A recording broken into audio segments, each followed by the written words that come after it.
మీ ఎలాంటి వ్యాపార ప్రకటనలకైనా వెంటనే మా ఛానల్ సంప్రదించండి. ప్రస్తుతం మనతో పాటు ప్రముఖ ఆధ్యాత్మికవేత్త దైవాజ్ఞ బ్రహ్మశ్రీ వీరాపురం సుబ్రహ్మణ్య స్వామి గారు మనతో ఉన్నారు. 2026 ఓవరాల్గా కన్యా రాశి వాళ్ళందరికీ ఈ సంవత్సరం ఎలా ఉండబోతుందో గురువుగారిని అడిగి తెలుసుకుందాం. నమస్కారం గురుగారు. శుభాశీస్సులు అండి. 2025 చూస్తుండగానే చాలా త్వరగా అయిపోయింది. 2026 జనవరి నుంచి డిసెంబర్ వరకు కన్యా రాశికి ఏ విధంగా ఉంటుంది, ఎటువంటి అదృష్టం ఈ సంవత్సరం వెలువరించబోతుంది, ఓవరాల్గా ఎటువంటి జాగ్రత్తలు తీసుకోవాలి? చాలా మంచి విషయం అడిగారు. కన్యా రాశి వారికి 2026 జనవరి నుండి 2027 జనవరి 1 వరకు కూడా ఈ రాశి వారికి 2 విధాలుగానూ ఉంది. మిక్సెడ్ అవుతే కాకపోతే అధిక శాతం యోగ కాలంగానే కూడా ఉంది ఈ రాశి వాళ్ళకి. ఎందుకంటే ప్రస్తుతం ఇప్పుడు జూన్ వరకు కూడా గురువు యొక్క స్థితిగతులు దశమ స్థానం అంటే వృత్తి స్థానంలో గురువు ఉన్నాడు. వృత్తి స్థానం అంటే మన వ్యవహారాలు, మన కార్యకలాపాలు, వ్యవహారాలు అన్నీ కూడా అనుకూలమైనటువంటి వాతావరణమే. దశమ స్థానంలో గురువు ఉండడం వల్ల ఈ కన్యా రాశి వారికి లాభసాటిగానే ప్రతి రంగాలలో కూడా రాణిస్తాయి. అలాగే చక్కగా అన్నిట్లోనూ స్థిరపడతారు, రాణిస్తారు, ఉన్నత స్థానానికి చేరుకుంటారు, ఉన్నత అభివృద్ధి చెందుతారు కూడాను కన్యా రాశి వాళ్ళు. ఆర్థిక పరంగానూ బాగుంది కాబట్టి వ్యవహార లాభాలు, వ్యాపారం చేసే వాళ్ళకి అనుకూలమే, ఉద్యోగం చేసే వాళ్ళకి అనుకూల వాతావరణమే, విదేశాలకు వెళ్ళాలనుకున్న వాళ్ళకి అనుకూల వాతావరణాలే.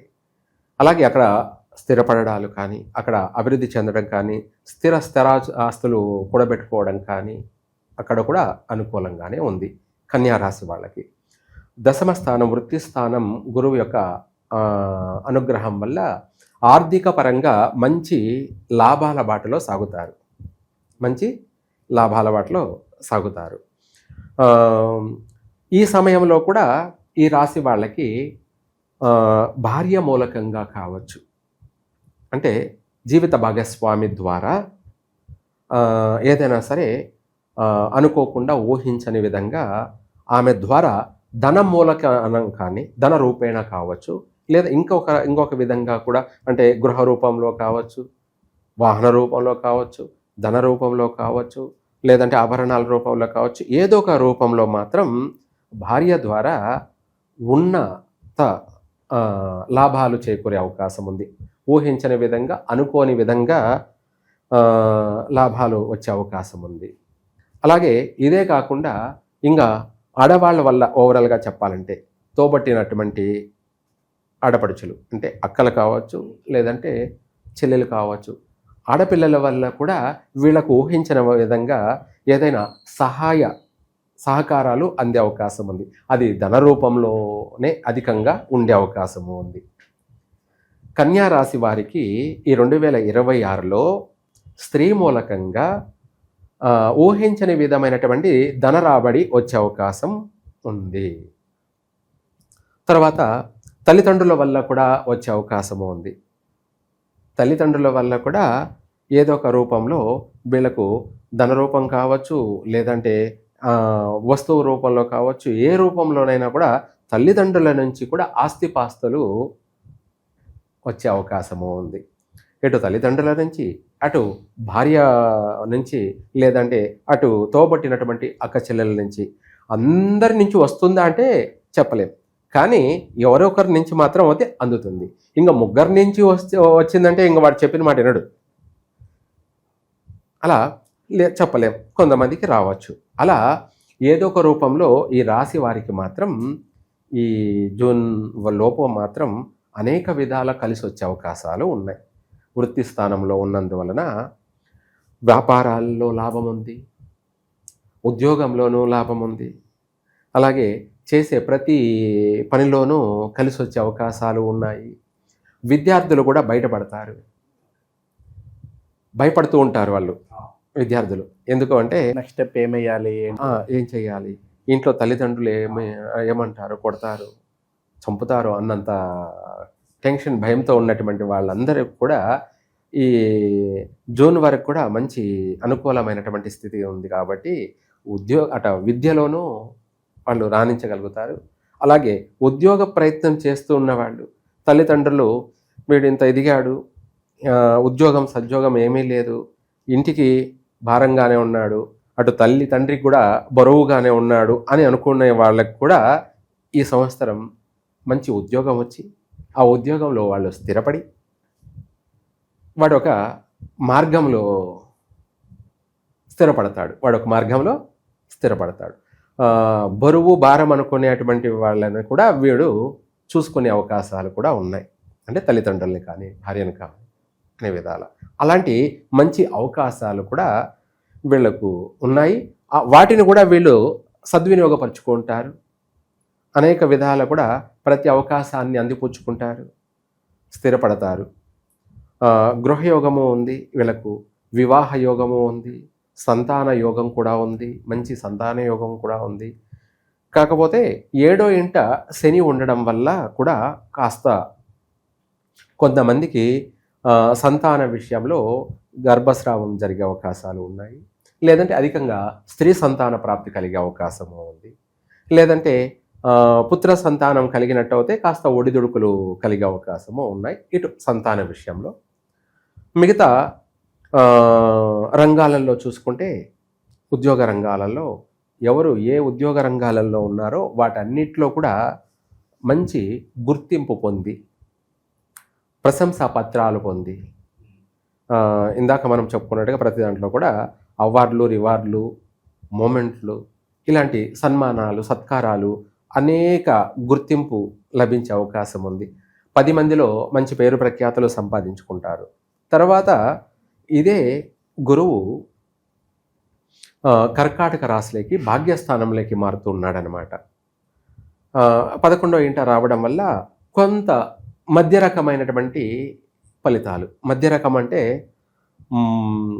మనము అనుకున్నది, ఆశించింది, మనం చేసే హై ఎక్స్పెక్టేషన్ లేకపోవచ్చు, కానీ కష్టే ఫలి. ఒక మాటలో చెప్పాలంటే కష్టే ఫలి. కొంతమంది అనుకుంటుంటారు ఏమని, కోట్లకు పడగెత్తాలి, రాత్రికి నేను కోటీశ్వరునైపోవాలి, ఇలా వస్తుంది, అలా వస్తుంది, ఆ విధంగా వస్తుంది, ఈ విధంగా వస్తుందని డ్రీమ్స్లో ఉంటారు. కలలు కంటూ నిద్రపోతూ ఉంటారు, కలలు కంటూ పనిచేస్తూ. అటువంటి వాళ్లకు ఆ తర్వాత రివర్స్ అయ్యే అవకాశాలు ఉన్నాయి.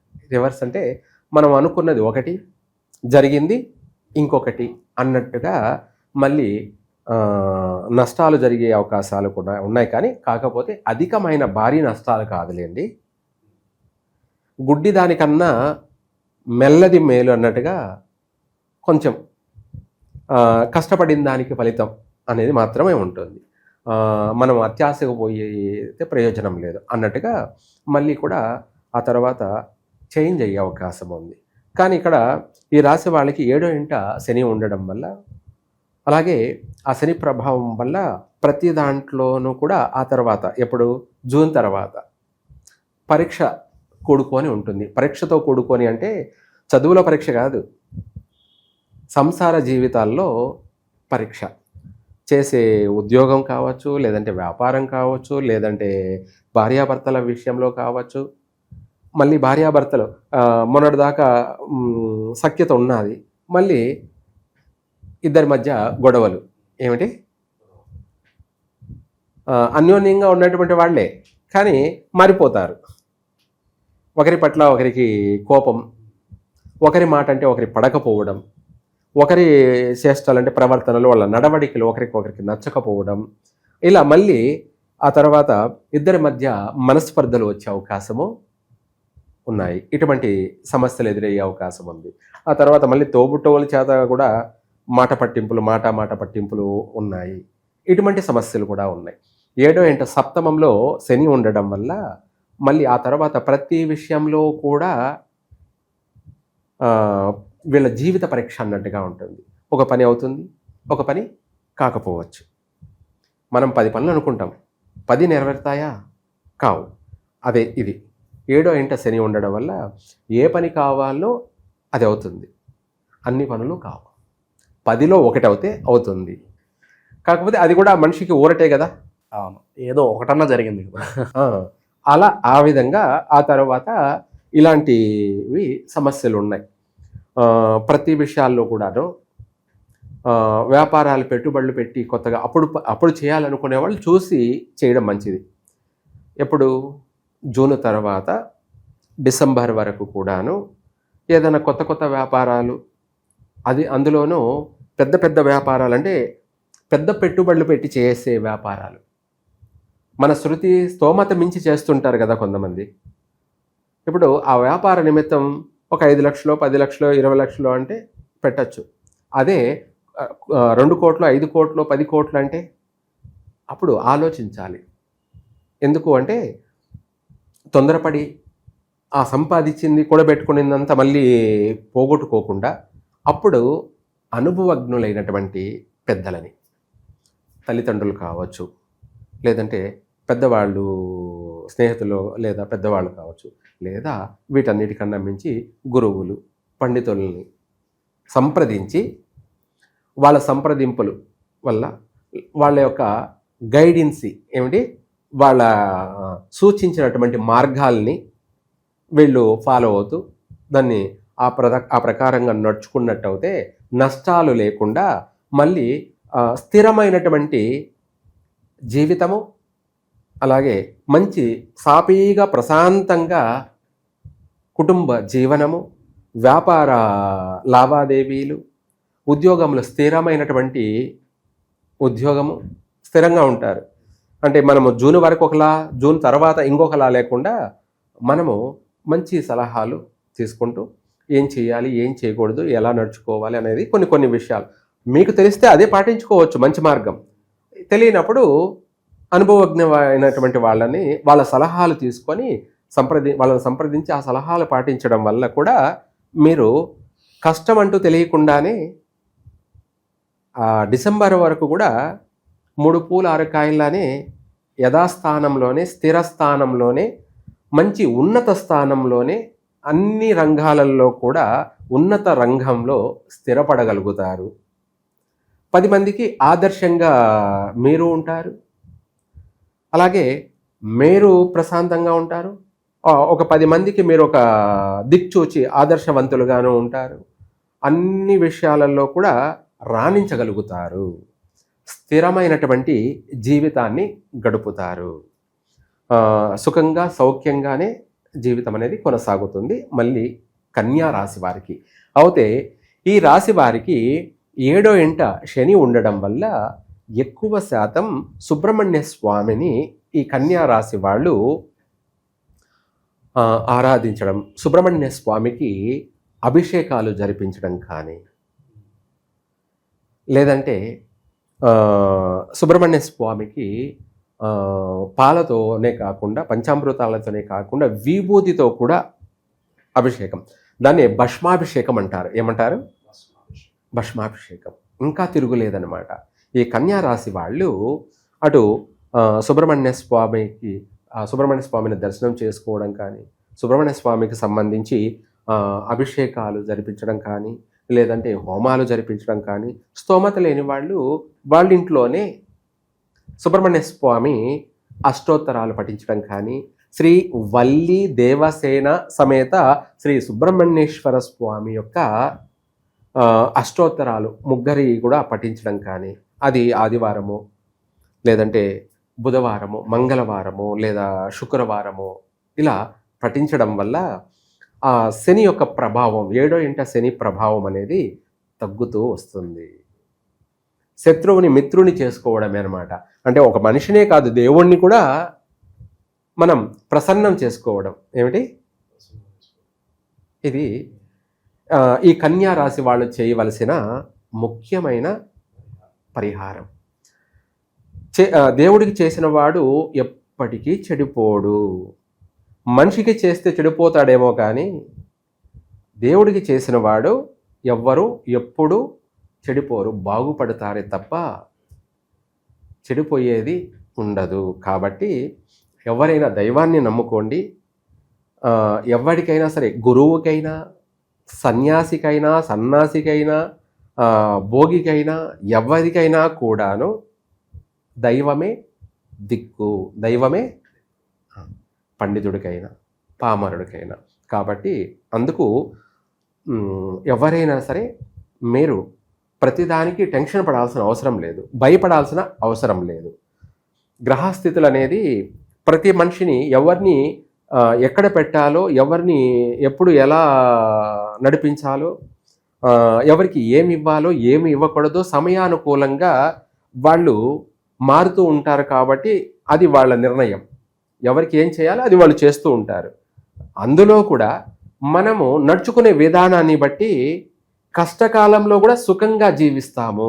ఏమిటి?